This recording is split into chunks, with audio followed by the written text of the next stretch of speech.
July 18, 1944. Over 50 red-tailed Mustang fighter planes of the 332nd Fighter Group soar over the Po River Valley in northern Austria. Their mission? Escort the largest American bomb wing in the European theater. Today's target is an airbase in Memming, Austria. In order to ensure the success of the mission, they must remain ever vigilant, constantly scanning the horizon for Axis interceptors. Minutes from the target, swarms of hostile German 109s tear through the bomber formation. The red-tailed Mustangs brake hard to give chase. As the attack continues, the red-tails down all but one German fighter. The mission was a resounding success, with 7 fighter kills, 0 bomber losses, and the target airfield effectively decommissioned. The incredulous bomber crews wondered to themselves, who are these gifted fighter pilots?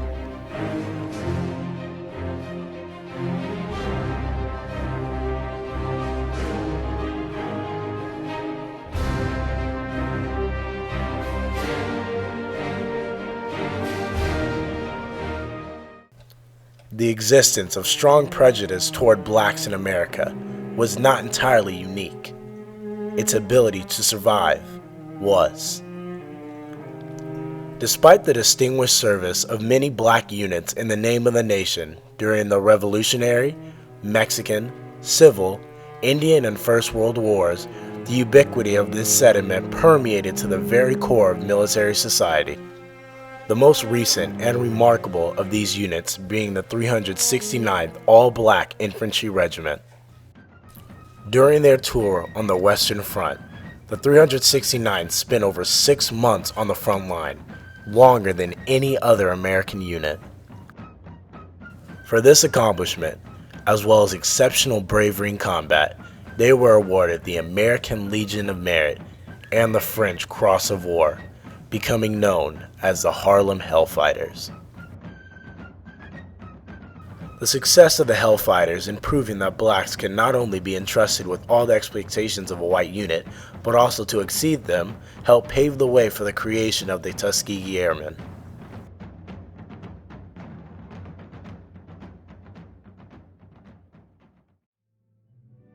The advancements made by black servicemen of World War I inspired a new generation of Americans.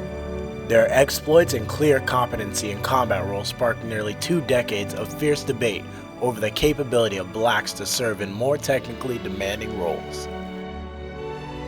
Groups such as the NAACP, Civilian Pilot Training Program, and even First Lady Eleanor Roosevelt advocated for the creation of programs to train blacks in advanced combat roles, and for black combat units to be created, even integrated with white units, a vision that would be fulfilled years later thanks to the persistent efforts of the Tuskegee Airmen. Finally, on April 3, 1939, Congress approved Appropriations Bill Public Law 18, which designated a significant amount of military funds to training and equipping black pilots at historically black Tuskegee University.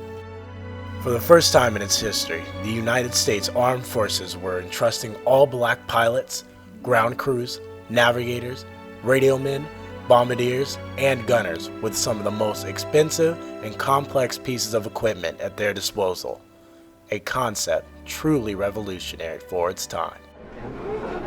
I think it might have given some people the idea that, hey, we don't have to listen to what people say we can and can't do. I think it might have had something to do with that. I never have.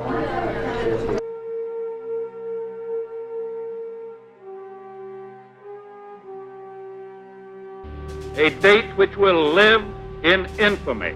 We will gain the inevitable triumph, so help us God.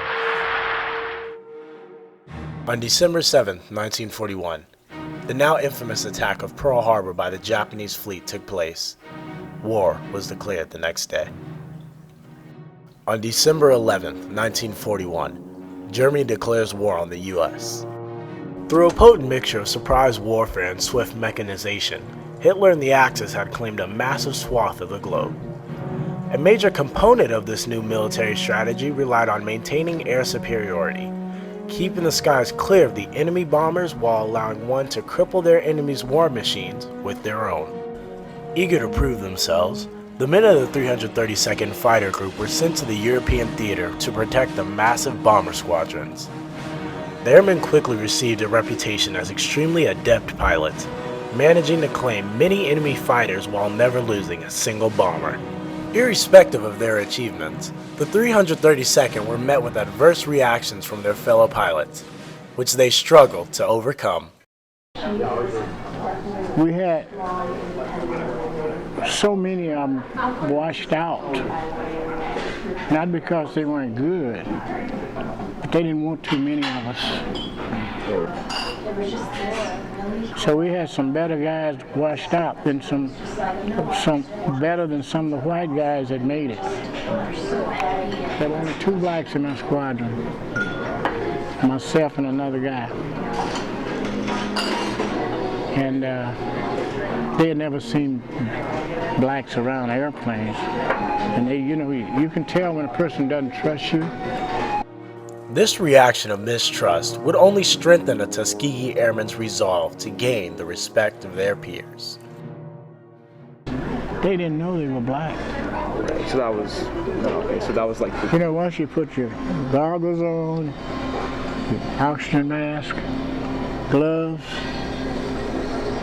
and your cap, you don't know what kind of color the guy is, but I tell you, if you're in a tights, you don't give a damn what color he is, right? Yep. If somebody's on your butt, you don't care what color, just glad he gets you a good amount, see? So,